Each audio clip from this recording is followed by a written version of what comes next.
First graders, it's Miss Anderson, and today we are making a portrait in the style of artist Paul Klee. And hopefully you got to see a little bit about him on the internet. Move my keyboard. We are going to be making a portrait in the style of Paul Klee. And I have a very large paper here. So it's taking me just a little bit to get it to where you can see it well. And we're going to start today with a pencil.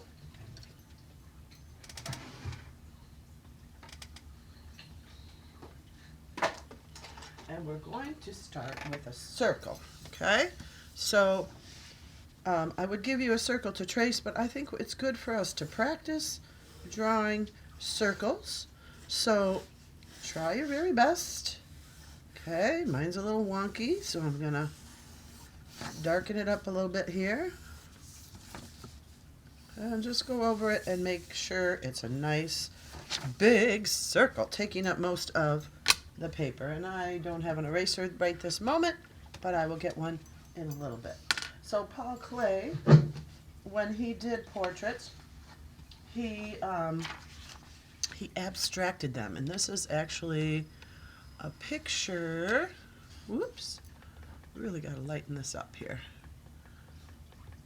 Come on. Well, can you see this? I guess I can show you a bigger one. But he made a very round face and he filled it with shapes. So what we're going to do today is we're going to I want you to switch over to, let's see, how about trying to think what the best medium would be. Well, let's keep going with pencil. So we're going to be definitely going to be drawing a face. And I like to start with the eyebrows. I like to start shaping out the face with eyebrows. And if you look at Paul Klee's portrait, his eyes were very large. So we're going to go ahead and make these into football shapes.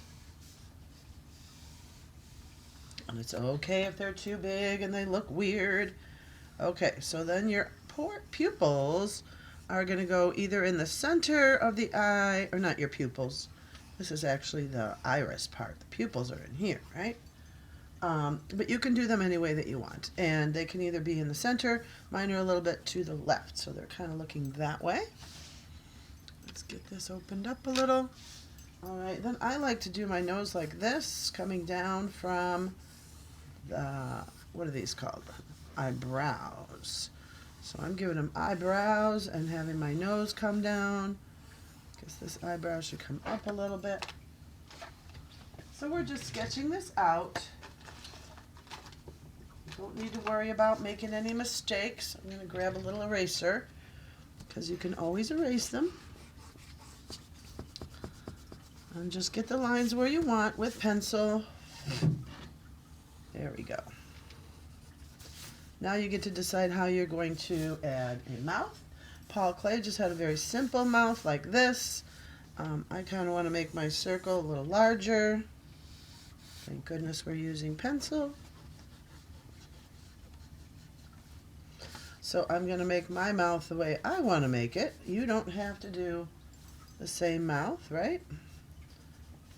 But I'm going to make it have lips. I'm going to cut off my nose here. I'm going to add some nose pieces because this is what I want for my picture. Okay, and so what Paul Klee did was he kind of divided the paper up into spaces so that they could all be colored in. So at this point, I'm going to I see a shape here, but there's nothing cutting it off. So I'm going to draw some lines so that when I color this, it's going to be more than one color, okay? So look at your shapes. Go down the center of the nose.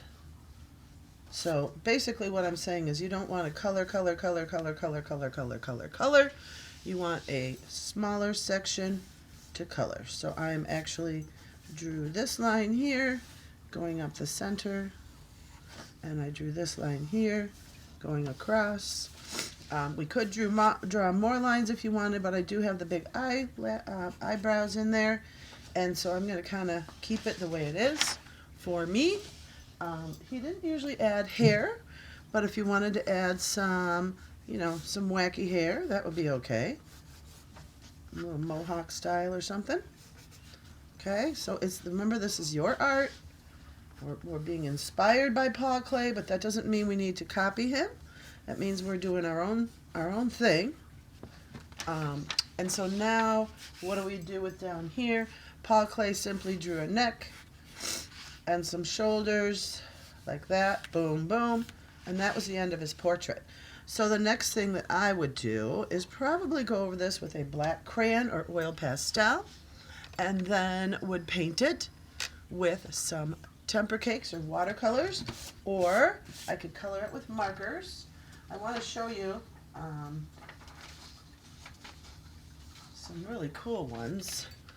I don't know if they're going to show up nicely for you or not, but these portraits are done just with marker and black Sharpie. So that's kind of a cool thing. My light is not really working today, but I can show these to you in person when you're in class with me. Be creative, have so much fun. I would say let's use markers today and color our whole picture. And I hope you had fun with me today. Whoops, let me zoom out so you can see her again. I didn't even mention earrings or a necklace. You could add some details, eyelashes. So do what you need to do to make yours creative, and then paint it or use markers. And I can't wait to see them. Thanks. Have a great day. Bye-bye.